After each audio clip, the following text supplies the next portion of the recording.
ITQ 파워포인트 차트 문제죠. 다섯 번째 슬라이드 풀어보도록 하겠습니다. 다섯 번째 슬라이드는 차트 문제인데요. 6장의 슬라이드 중에서 배점이 굉장히 높은 그런 슬라이드 문제가 되겠습니다. 6장의 슬라이드를 작성하시는 중에 5번 슬라이드와 6번 슬라이드 문제가 100점으로 비중이 높은 그런 슬라이드 문제가 되겠는데요. 6번 슬라이드의 도형보다는 비교적 높은 배점이지만 작성하기가 쉬운, 즉 점수를 얻기 좋은 슬라이드가 바로 차트 슬라이드예요. 그래서 정확하게 차트 문제를 잘 연습을 해 놓으실 필요가 있겠습니다. 그러면 차트를 만드실 때 차트의 종류, 묶은 세로 막대형, 그리고 차트 안에 있는 기본 글꼴은 굴림의 16이고요. 그리고 외곽선이라고 하는 것은 이 차트 바깥쪽에 실선, 검정색 실선을 우리가 외곽선으로 이제 해석을 하시면 됩니다. 그리고 이 차트를 보면서 여러분이 맞춰 주셔야 되는 게 있고요. 그리고 왼쪽에 있는 지시사항을 여러분이 따라서 정확하게 해결하셔야 되는 부분들이 있겠습니다. 자, 작업 순서는 먼저 차트를 만들어 놓고요. 자, 이런 유형을 여러분들이 이런 모양을 먼저 문제를 보면서 만들어 내신 다음에 그 다음에 하나씩 서식을 고쳐 나가신다라고 보시면 돼요. 자, 블로그에서 예제 파일을 열어서 연습을 하시는데요. 지금까지 네 번째 슬라이드 만들었고요. 다섯 번째 슬라이드 클릭하신 다음에 자, 제목 입력을 하셔야겠죠. 차트 작성을 하다 보면은 차트 먼저 작업을 하다가 제목을 놓치는 경우가 있습니다. 제목을 먼저 입력을 해 주시고요. 자, 그 다음에 이 아래에 있는 이 텍스트 상자 중에 보시면 차트 삽입이 있습니다. 자, 이걸 사용을 하셔서 작업을 하시고요. 만약에 제목만 슬라이드로 작업하신 분들의 경우는 자, 지금 이렇게 작업을 하셨어도 상관은 없어요. 삽입 메뉴 누르시고 여기서 차트를 선택을 하셔도 되니까 자, 설명은 저희가 제목 및 내용으로 작업을 할 겁니다. 자, 그러면 이 가운데 있는 차트 삽입 버튼을 클릭을 하시게 되면 아까 차트 문제 중에서 가장 기본이 되는 차트 유형이 나와 있었죠. 묶은 세로 막대형을 먼저 선택을 하시고요. 그리고 확인 버튼을 누르시게 되면 자, 이렇게 그 데이터를 입력할 수 있는 엑셀 상자가 나옵니다. 그러면 이거는 문제를 보고 여러분이 요 아래에 있는 테이블을 보고 입력을 그대로 해주시면 돼요.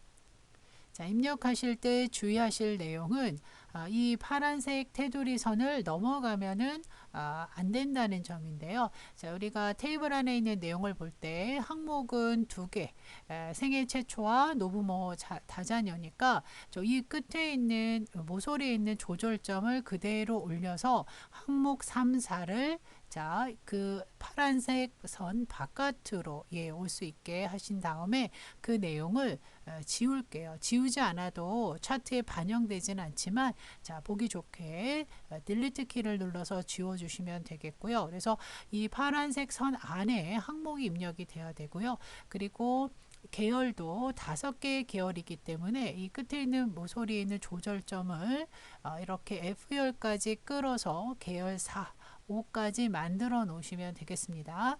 자, 이 파란색 선, 테두리 선 안에 테이블 내용이 입력이 되셔야 되는데요. 자, 이 안에 있는 내용은 굳이 지울 필요 없이요. 그대로 입력을 해주시면 되겠습니다.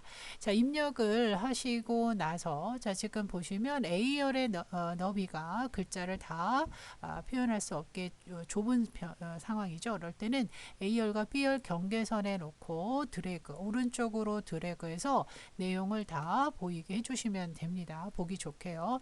물론 여기서는 엑셀이 데이터만 입력을 하는 공간이기 때문에 서식을 글자를 크게 한다거나 그렇게 할 필요는 없고요. 다만 숫자의 경우에 지금 숫자만 입력을 했는데요. 숫자를 다 쓰시고 홈에 보시면 표시 형식의 쉼표 스타일을 눌러서 좀 간단하게 쉼표를 입력을 해주시면 되겠습니다. 일일이 숫자 입력하실 때 쉼표를 키보드에서 입력하지 않으셔도 된다는 점이고요. 그리고 엑셀을 조금 아신다면 사인을 쓰시고 핸들로 이렇게 끌어서 글자를 채워주시는 것도 괜찮습니다. 자, 그래서 이 파워포인트에서 엑셀로 이렇게 넘어오는 차트 문제에서 지금 데이터를 입력하기 위해서 이렇게 테두리 선 안에다 숫자 테이블의 내용을 입력하시는 거, 이걸 좀 주의해서 들으셔야 되고요. 입력이 끝나셨으면 이 엑셀 창은 X 버튼을 눌러서 닫아 주시면 돼요. 그러면 이 차트 파워포인트의 차트 안에 테이블 내용이 이 내용이 그대로 반영이 돼서 차트 모양이 만들어지지만 아직까지는 문제와 같은 모양은 아니죠. 자, 그래서 그걸 맞추기 위해서는 자, 먼저 행과 열이 지금 반대가 되어 있습니다. 그래서 행열을 바꾸시려면요. 차트가 선택된 상태, 자, 바깥쪽에 이렇게 굵은 테두리가 보이면 차트가 선택된 거라 저 위에 보시면 차트 도구의 디자인, 레이아웃, 서식 이 메뉴가 보이는데요. 그렇지 않을 경우에는 보이지 않습니다. 그러니까 차트가 선택된 상태에서 연습하셔야 되고요. 혹시 2010 버전이 아닌 2013 버전으로 차트 문제를 해결하신다면 메뉴가 많이 틀립니다. 좀 다를 수 있다는 점 참고하시고요. 자, 차트 도구 디자인해 보시게 되면 데이터 그룹에 데이터 선택이라고 있습니다. 자, 데이터 선택을 누르신 다음에 자, 여기 행열 전환이라고 있는데요. 행과 열을 전환을 해서 자, 확인 버튼 누르시고 자, 이 엑셀 창을 닫아 주시면 이렇게 행과 열이 지금 바뀌어진 상태에서 차트 문제에 유형하고 이제 비슷하게 나오게 되고요. 자, 차트 모양을 먼저 맞추기 위해서 문제를 다시 한번 보시면 왼쪽 세부 조건 중에서 노부모 다자녀, 자, 노부모 다자녀의 계열은 표식 있는 꺾은 선형으로 바꾸고 보조축으로 해라 라고 하는 문제를 먼저 할 거예요. 그래서 이 꺾은 선 만드시고 보조축을 좀 먼저 맞춰서 차트 모양을 수정하도록 하겠습니다. 자, 그러면 이 노부모 다자녀가 바로 이 주황색이죠. 자, 이 상태에서 마우스 오른쪽 누르셔서 할게요. 계열 차트 종류 변경 이라고 하겠습니다. 자, 그리고 꺾은 선형, 그리고 데이터 표식이 있는 꺾은 선형을 선택을 하시고 확인 누르시게 되면 자, 이런 모양이 나오는데 아직까지도 모양은 맞지 않죠? 보조축을 만드셔야 돼요. 그러려면 이 꺾은 선을 다시 한번 선택을 하시고요. 이 선에서 마우스 오른쪽 버튼을 눌러서 데이터 계열 서식 버튼 누르신 다음에 자, 보조축 누르시고 닫기 하십니다. 그러면 이제 오른쪽에 이렇게 보조축이 생기게 되는데요. 자, 어쨌든 이 정도까지 하셨으면 문제에 나오는 어떤 차트의 모양이 좀 비슷하죠. 자, 그런데 오른쪽 보조축의 수치가 좀 다릅니다. 자, 간격이 주단위 간격이 2500씩 해서 0에서부터 만까지만 지금 표시가 되어 있습니다. 자, 이럴 경우에 그 보조축을 선택을 하시고요. 그 보조축에서 마우스 오른쪽 버튼 누르셔서 축서식 메뉴로 들어갑니다. 자, 축서식에서 최소값은 0이고 자, 최대값을 고정을 눌러서 만으로 입력을 합니다. 그리고 단위죠. 주단위 역시 고정을 눌러서 2500 단위로 끊어서 표시를 하게 됩니다. 자, 여기 자, 이렇게 입력을 하시고 닫기 눌러서 보조축도 어느 정도 맞춰 주시면 되겠고요. 자, 그러면 아래쪽에 지금 문제를 보면 자, 이 아래쪽에 있는 이 테이블을 표를 표시하려면 자, 이 차트 도구에서 하시면 되는데요. 차트 도구에 보시면 자, 레이아웃이라는 메뉴가 있고요. 자, 레이아웃에서 먼저 차트 제목 차트 위에다 배치를 하고 그리고 자, 범례는 없습니다. 범례도 없으시고요. 그리고 데이터 표에 가셔서 데이터 표를 범례 표지와 함께 데이터표 표시한다. 자, 범례는 자, 요 파랑색과 이 꺾은 선, 요 표식을 범례 표식이라고 보시면 돼요. 그래서 데이터표에서 그냥 데이터표만 표시하는 것이 아니라 범례 표지와 함께. 자, 이 부분을 눌러주시면 어느 정도 이 모양이 좀 나오죠. 자, 그리고 차트 제목도 이렇게 드래그 하셔서 써주시면 먼저 써놓고 예. 자, 이렇게 입력이 다 끝났습니다. 자, 그러면 이제 문제를 봤을 때 일단 바깥쪽에 있는 이 그 차트 전체의 크기를 문제지하고 어느 정도 비슷하게 맞춰주기 위해서 바깥쪽 굵은 테두리 선에 놓으시고 이 조절점을 보시게 되면 크기를 자, 조절할 수가 있습니다. 자, 그래서 약간 더 위로 올리고 자, 늘리고 적당히 문제지하고 같은 크기로 조절을 합니다. 자, 그리고 나서 하나씩 맞춰 나가시는데요. 차트 영역에 있는 모든 기본 글꼴을 자, 홈 탭을 눌러서 자, 글꼴 그룹에서 굴림체 자, 여기 이 부분 하는 겁니다. 굴림의 16의 외곽선부터 하나씩 고쳐 나가도록 하겠습니다. 자, 굴림 그리고 자, 16으로 입력을 하시고요. 자, 그리고 테두리를 지정을 하시려면은요, 이 서식, 차트 도구의 서식에서 하셔도 되는데요. 자, 마우스 오른쪽 사용해서 작업을 해나가도록 하겠습니다. 자, 차트 영역이 있고 그림 영역이 있습니다. 그래서 마우스 포인터를 움직이실 때마다 마우스 포인터 밑에 따라 붙는 이 글자 스크린 팁을 가지고 여러분이 문제를 해결하시면 되는데요. 차트 영역에서 마우스 오른쪽 누르셔서 차트 영역 서식을 누릅니다. 자, 그러면 우선 문제에서 채우기 영역, 차트 영역은 단색의 자, 색을 노랑으로 채우라는 지시사항과 외곽선을 채우라고 했을 때는요. 테두리 색에 가서 실선을 눌러주시면 됩니다.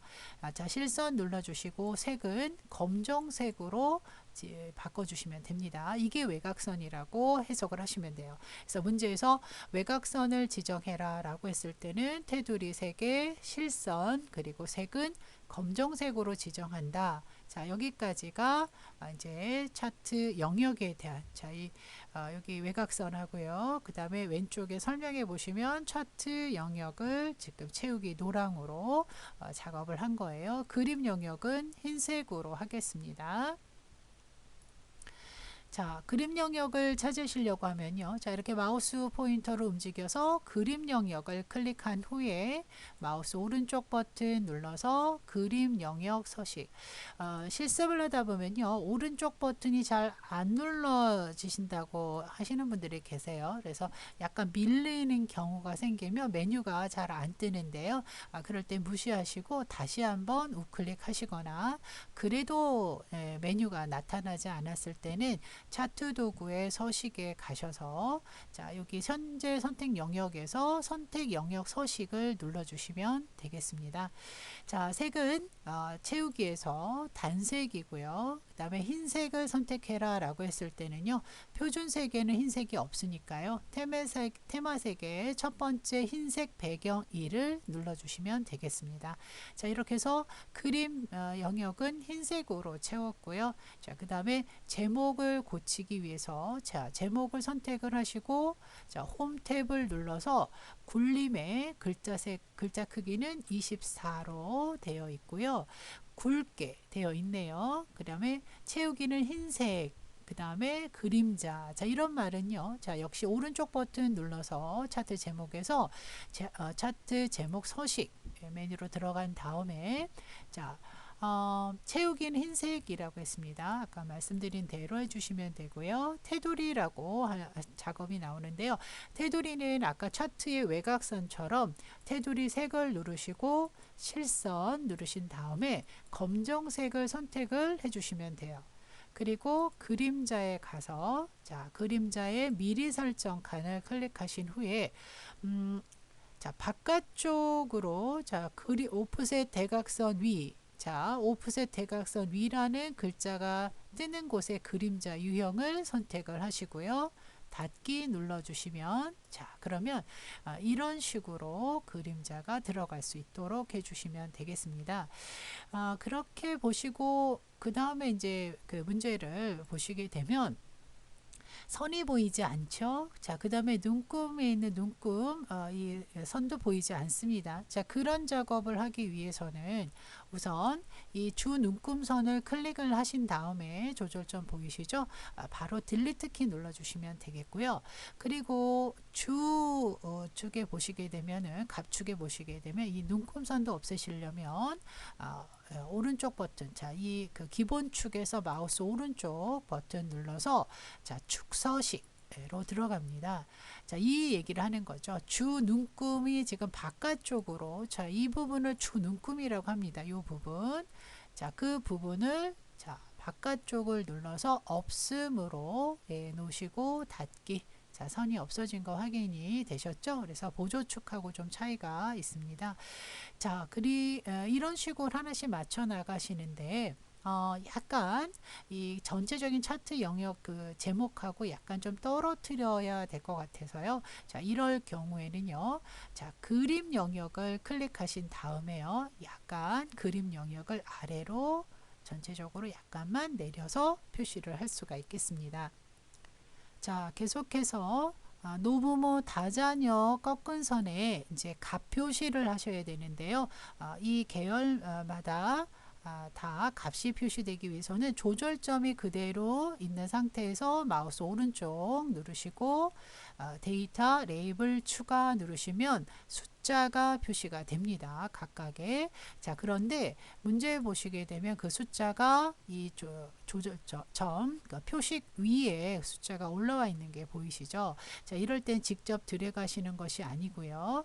이 레이블을 선택을 하신 후에 다시 마우스 오른쪽 버튼 누르시고 데이터 레이블 서식으로 가셔서 그 레이블의 위치를 위쪽으로, 자, 레이블의 위치를 위쪽으로 선택을 하시고 닫기 하시게 되면 자, 이렇게 숫자가 위로 올라가는 것을 보실 수가 있겠습니다.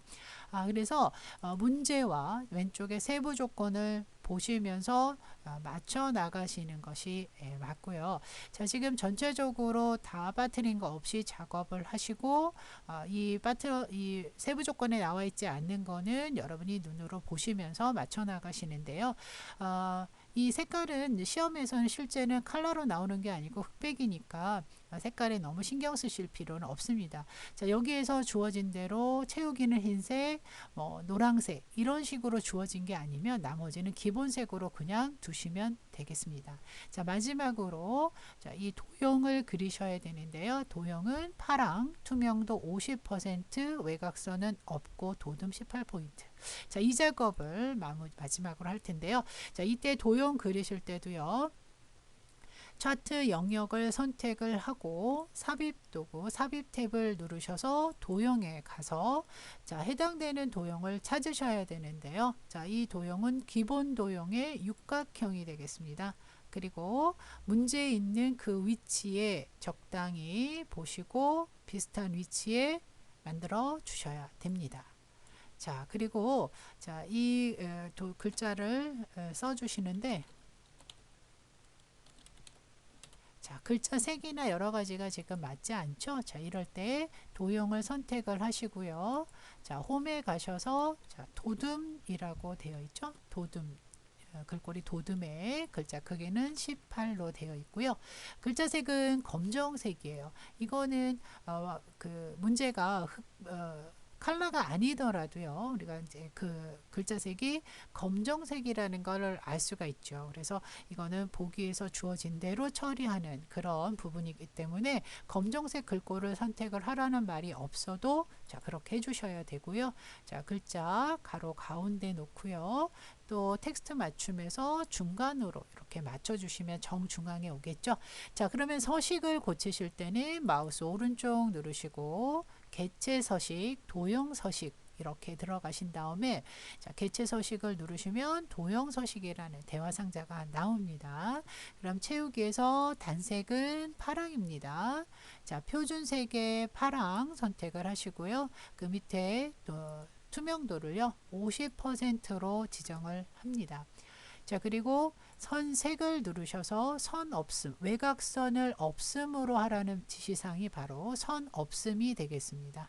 자, 이렇게 해서 닫기 누르시게 되면 자, 이런 식으로 차트 모양이 어느 정도 문제지와 같은지 확인을 해주시면 되겠습니다. 뭐 정확하게 문제를 풀어 주셔야 된다기보다는 이 차트의 출력 형태를 보시면서 전체적인 사항과 지시사항을 같이 보면서 차트 문제를 풀어 나가시는 건데요. 지금처럼 차트 문제를 푸실 때 몇 가지 주의사항만 기억하셔서 연습을 하시면 차트에서 100점은 충분히 여러분들이 획득하실 수가 있겠습니다.